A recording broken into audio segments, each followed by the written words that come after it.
le pape François a récemment dévoilé une perspective inédite sur la mort de Jésus, secouant les croyances chrétiennes traditionnelles.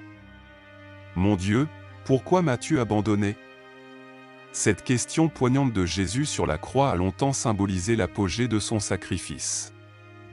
Mais, selon le pape François, il y aurait davantage à découvrir au-delà de cette vision de l'échec apparent. Ce 266e pape, connu pour ses idées novatrices et sa compassion, a une fois de plus captivé l'attention du monde entier avec une révélation qui remet en question notre compréhension de ce moment crucial. Avant de continuer, n'oubliez pas de vous abonner à notre chaîne. Nous avons pour objectif d'atteindre les 1000 abonnés, et votre soutien est essentiel. Si vous aimez notre contenu, cliquez sur le bouton j'aime et partagez cette vidéo avec vos frères et sœurs de foi. Ensemble, nous pouvons approfondir notre compréhension et partager ces précieuses révélations. Merci de faire partie de notre communauté. Depuis son élection en 2013, le pape François a insufflé un vent de renouveau au sein de l'Église catholique, souvent perçue comme trop rigide. Sa prédication de l'amour et de la bienveillance a attiré autant d'admirateurs que de sceptiques.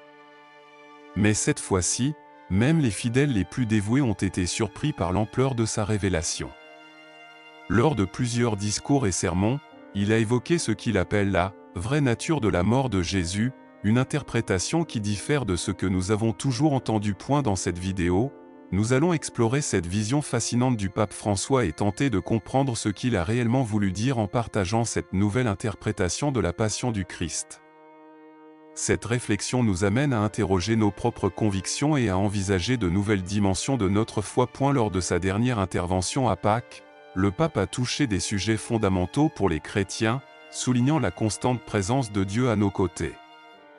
Cependant, ses commentaires sur Jésus ont provoqué des réactions mitigées. Bien que cela ne soit pas la première fois qu'il émet des idées qui dérangent, ses récentes déclarations ont laissé même les catholiques orthodoxes perplexes. Il a fait des révélations audacieuses sur la mort de Jésus, révélations qui ont conduit beaucoup à reconsidérer leurs croyances les plus profondes et à réexaminer les fondements de leur foi. Avant de plonger dans les détails de ces enseignements, il est essentiel de comprendre comment le pape François dirige l'Église catholique.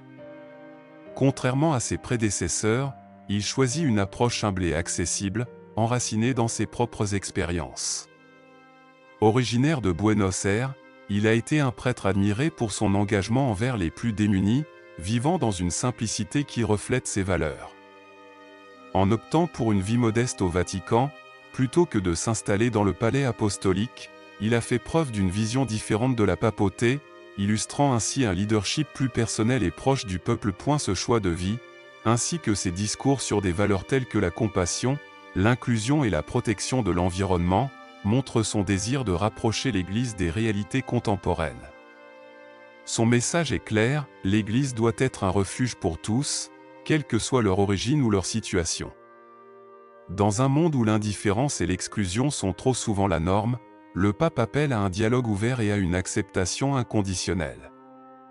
Pourtant, cette approche inclusive a suscité des débats parmi les catholiques plus traditionnels, qui craignent que cela ne dilue l'essence même de leur foi et de ses enseignements. Le pape François a toujours cherché à préserver les principes fondamentaux de l'Église tout en répondant aux défis du monde moderne. Son appel à un examen plus profond des récits bibliques vise à en révéler les significations cachées, qui peuvent offrir des enseignements précieux pour notre quotidien. Par exemple, il propose que le récit de la création dans le livre de la Genèse ne se limite pas à une simple description des origines du monde, mais qu'il nous connecte également à notre responsabilité envers notre planète. Cette perspective engage les chrétiens à réfléchir sur leur rôle en tant que gardiens de la terre et à comprendre que leur foi doit se traduire par des actions concrètes en faveur de la protection de l'environnement. En encourageant une lecture renouvelée des Écritures, le pape invite chaque fidèle à envisager sa foi non seulement comme une série de croyances, mais aussi comme un appel à l'action, un défi à vivre en accord avec les valeurs de justice, de paix et de solidarité. C'est ainsi qu'il espère inspirer une nouvelle génération de croyants, prête à relever les défis du monde contemporain tout en restant fermement ancrée dans la tradition catholique. Cette interprétation audacieuse n'est pas sans controverse. De nombreux conservateurs défendent l'idée que la Bible doit être lue telle qu'elle, sans chercher des significations plus profondes. Ils craignent que cette quête d'interprétations alternatives puisse éroder les croyances fondamentales de l'Église. En revanche, les partisans du pape estiment que cette approche enrichit les enseignements et les rend plus pertinents pour les défis actuels. Ils voient dans ces réflexions une opportunité de renouveler leur foi et de répondre aux questions pressantes que se posent les fidèles face aux réalités contemporaines. Avant d'explorer davantage les idées controversées du pape sur la Bible, il est crucial de comprendre pourquoi ces interprétations suscitent tant de débats. Certaines de ces déclarations ont déjà provoqué des remous au sein de la communauté catholique, et il semble que cette dernière intervention sur Jésus ne fera pas exception. Les enseignements du pape doivent être examinés dans le contexte de sa volonté d'adapter la foi catholique aux réalités contemporaines tout en restant fidèle à son essence. Ce défi d'équilibrer tradition et modernité est au cœur des préoccupations des catholiques d'aujourd'hui. Le pape François ne recule pas devant des discussions difficiles. Il a récemment ouvert un débat sur des questions qui ont longtemps été considérées comme tabous.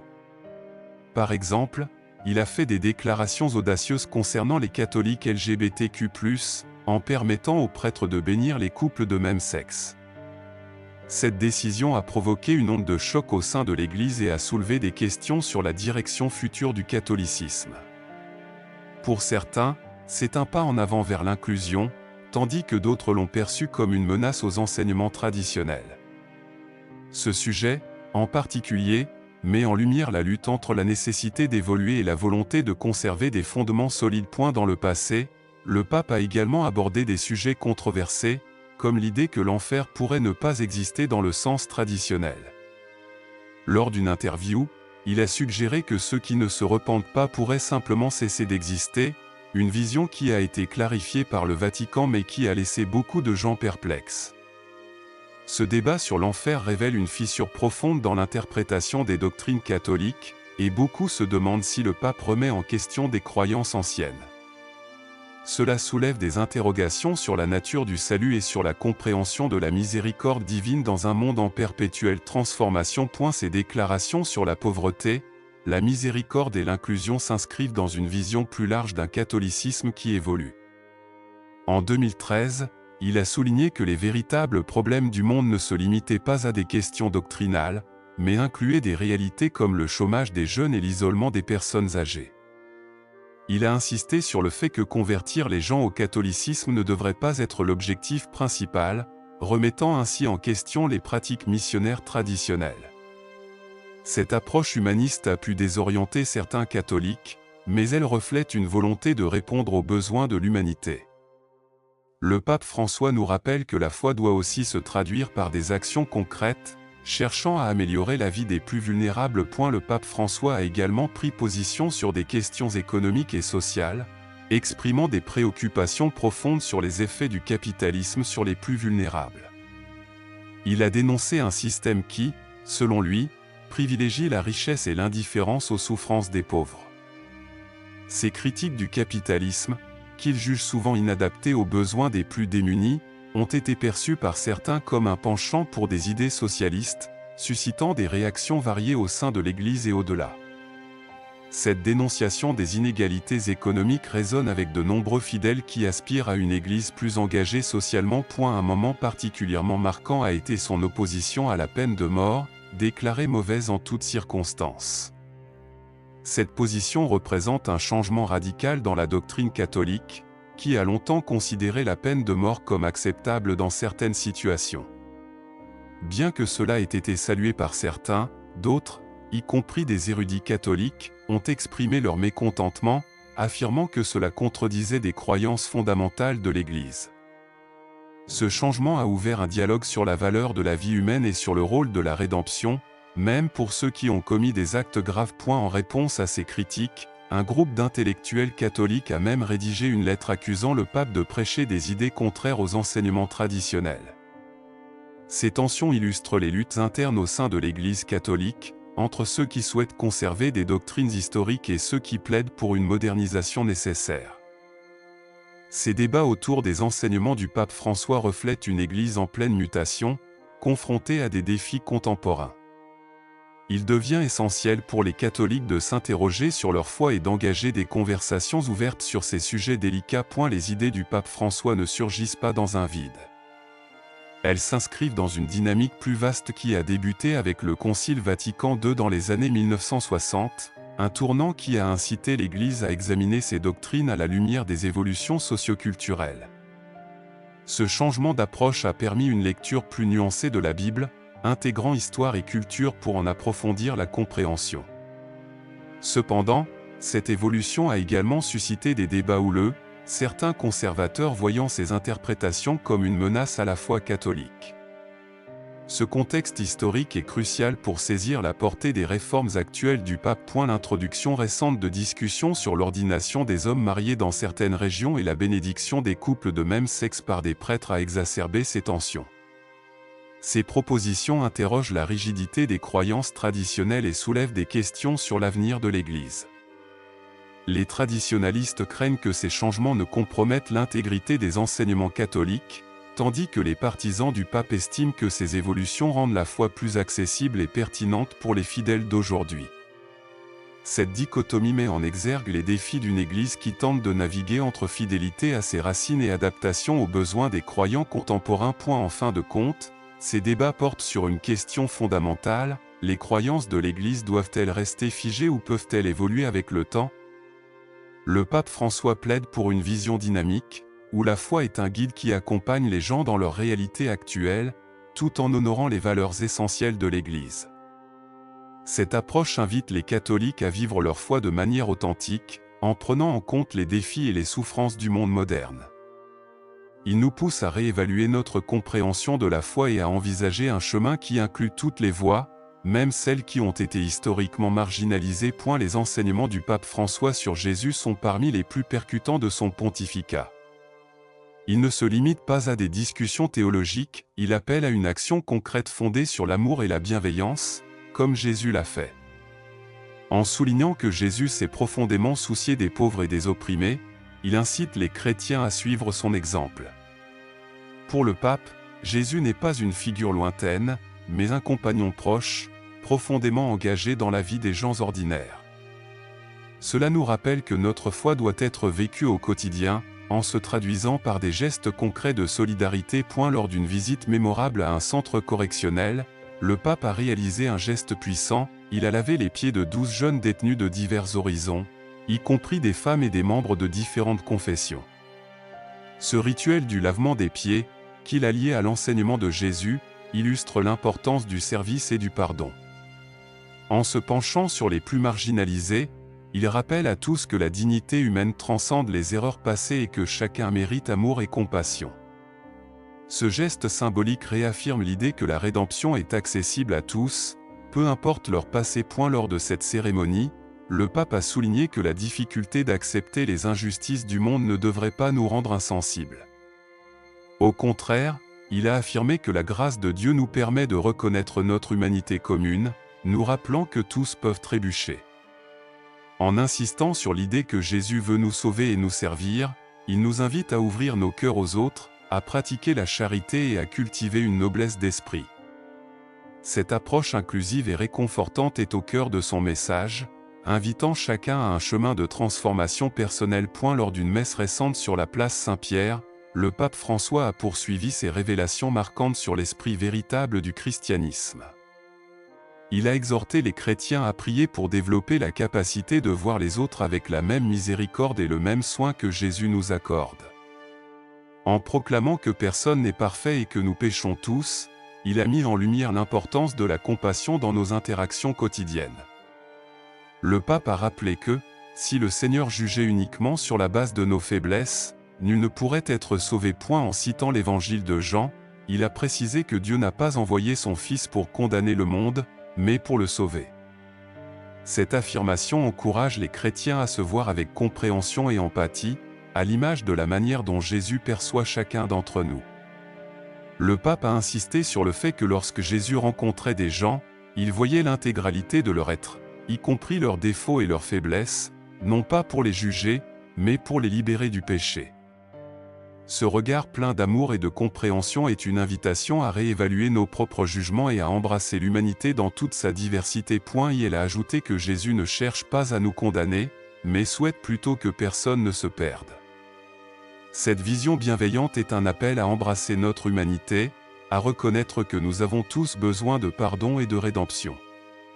En insistant sur la douceur de l'amour divin, le pape nous encourage à voir le bon en nous-mêmes et à reconnaître nos imperfections, tout en continuant à grandir avec la grâce de Dieu. Cette perspective nous invite à cultiver une attitude de compassion envers nous-mêmes et les autres, favorisant ainsi un environnement où chacun peut se sentir accepté et aimé. Le pape François a également abordé la manière dont nous traitons les autres, admettant que nous échouons souvent à leur montrer la même miséricorde que celle que nous espérons recevoir. Il a exprimé à quel point il est facile de juger, de colporter des rumeurs et de critiquer autrui. Dans ses discours, il nous rappelle qu'être chrétien ne se limite pas à fréquenter l'Église, mais qu'il s'agit de vivre les valeurs de l'Évangile au quotidien. Cela signifie faire preuve de gentillesse et de solidarité envers les plus démunis par des actes de charité, de service et d'empathie. Le pape souligne que ces petites actions, bien que parfois négligées, peuvent avoir un impact profond sur la vie des autres. Pour le pape, la foi implique un engagement actif dans la lutte contre les injustices et la promotion de la dignité humaine. Il exhorte chacun à se retrousser les manches et à s'engager dans des actions qui reflètent l'amour du Christ. La puissance de l'Évangile ne réside pas seulement dans des idéaux philosophiques, mais dans son application comme force transformative pour nous-mêmes et pour la société. Il nous rappelle que la foi doit être vivante et dynamique, agissant comme un moteur de changement dans nos communautés. Dans un monde où les divisions et les préjugés semblent s'intensifier, le message du pape François est une invitation à l'unité et à la compréhension. En nous encourageant à voir les autres à travers le prisme de la compassion et de l'amour, il nous pousse à devenir de meilleurs témoins de notre foi. Ce faisant, il rappelle que la véritable essence du christianisme est d'être un phare d'espoir et de rédemption dans la vie des autres. Son appel à l'unité est particulièrement pertinent dans des temps où le dialogue et l'ouverture d'esprit sont nécessaires pour surmonter les fractures sociales. En résumé, le pape François incarne une vision du christianisme qui valorise l'amour, la compassion et l'inclusion. Ses enseignements sur Jésus et la nature de la foi chrétienne invitent à un examen plus profond de nos croyances et de nos comportements. Il ne se contente pas de livrer des sermons, mais cherche à inspirer un changement réel dans la manière dont nous interagissons avec les autres et vivons notre foi. Par ses actions et ses paroles, il nous rappelle que chaque individu mérite dignité et respect, quel que soit son parcours. Cette approche humaniste de la foi rappelle que nous sommes tous interconnectés et que notre mission est de bâtir des ponts plutôt que des murs. Et sa volonté de confronter des sujets sensibles et d'embrasser la diversité au sein de l'Église représente un défi pour certains, mais c'est également une opportunité pour d'autres de redécouvrir leur foi dans un contexte moderne. En intégrant des valeurs d'empathie et de service à autrui, le pape crée un espace pour que les catholiques puissent explorer leur spiritualité tout en répondant aux réalités de la société contemporaine. Ce cheminement spirituel est essentiel pour bâtir une Église qui résonne avec les aspirations et les luttes des gens d'aujourd'hui. Le voyage du pape François pour redéfinir le message chrétien est loin d'être terminé. Ces révélations continuent de susciter des discussions et des débats au sein de l'Église, mais elles soulignent aussi une aspiration collective vers un christianisme qui se veut plus inclusif et accessible. Alors que nous avançons, il est essentiel de rester ouvert à ces nouvelles interprétations et à l'appel constant à aimer notre prochain, un principe fondamental qui transcende le temps et les différences. Dans cette quête commune, chacun a un rôle à jouer pour faire entendre sa voix et partager l'amour du Christ avec le monde.